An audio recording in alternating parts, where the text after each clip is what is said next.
சற்று முன் கிடைக்கப்பெற்ற மிக முக்கியமான செய்தி ஒன்று வெளியாகி உள்ளது.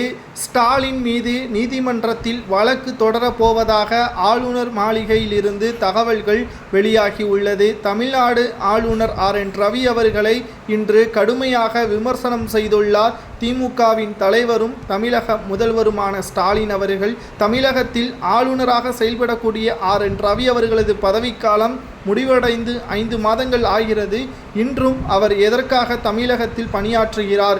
தமிழகத்தில் அவர் வெறும் போஸ்ட்மேன் தான் என்றும் அவரை நாங்கள் அப்படித்தான் பார்க்கிறோம் என்றும் கூறியிருந்தார். தற்பொழுது ஆளுநருக்கென்று சில மரியாதைகளும் அதிகாரங்களும் இருக்கிறது. ஆனால் ஸ்டாலின் அவர்கள் அதற்கான மரியாதையை கொடுக்காமல் பொதுவெளியில் சில ஒருமையான வார்த்தைகளில் பேசியதால் தற்பொழுது ஆளுநர் RN ரவி அவர்கள் நீதிமன்றத்தில் வழக்கு பதிவு செய்ய திட்டமிட்டிருப்பதாக தகவல்களும் தற்பொழுது கிடைக்கப்பெற்றுள்ளது. மேலும் ஸ்டாலின் அவர்கள் எதிர்க்கட்சி தலைவராக இருந்தபொழுது ஆளுநர் மாளிகைக்கு தினம்தோறும் வந்தது எதற்காக?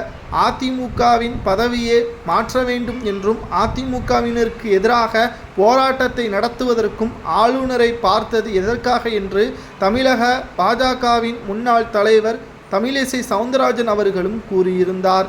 தற்பொழுது திராவிட முன்னேற்றக் கழகத்தின் தலைவரும் தமிழக முதல்வருமான ஸ்டாலின் அவர்கள் 2026 சட்டமன்ற தேர்தலில் தோல்வி அடைந்து விடுவோம், அதிமுகவின் கூட்டணியை பார்த்து தற்பொழுதே பயந்து விட்டார் ஸ்டாலின் என்றும் தமிழிசை சவுந்தரராஜன் அவர்கள் கூறியுள்ளார். மேலும் நேரடியாக பாஜகவை எதிர்க்க முடியாமல் ஆளுநரை வைத்து காய் நகர்த்தி வருகிறார்.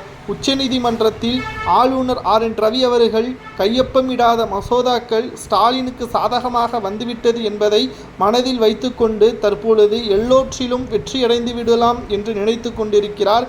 ஆனால் உள்துறை அமைச்சர் மூலமாக மேல்முறையீடு செய்யப்பட்டிருக்கிறது. விரைவில் மீண்டும் ஆளுநர் கைக்கு துணைவேந்தர் பதவிகள் செல்லும் என்றும் தற்பொழுது தமிழிசை சவுந்தரராஜன் அவர்கள் கூறியுள்ளார். தமிழகத்தை பொறுத்தளவிற்கு திராவிட முன்னேற்றக் கழகத்தின் ஆட்சி 4 ஆண்டுகால ஆட்சி மிக மோசமான ஆட்சி என்றும் மக்கள் திமுகவை புறக்கணித்து விட்டார்கள். இனியும் ஒருபோதும் திமுகவை ஏற்றுக்கொள்ள மாட்டார்கள். இனி திராவிட முன்னேற்றக் கழகத்தின் இந்த ஓராண்டு அவர்கள் செய்த ஊழலை நிரந்தரமாக நிறுத்தினால் மட்டும்தான் சிறையிலிருந்து வெளிவர முடியும். இன்னும் 1 வருடம் ஊழலை அதிகப்படுத்தினால் நிச்சயமாக ஆட்சி இந்த ஆண்டின் இறுதிக்குள் கலைக்கப்படும் என்றும் ஆளுநர் மறைமுகமாக சுட்டிக்காட்டியுள்ளார். தமிழகத்தை பொறுத்தளவிற்கு ஆளுநர் RN ரவி அவர்கள் சிறப்பாக செயல்படுகிறாரா அல்லது போஸ்ட்மேனா என்பதை கூறுங்கள்.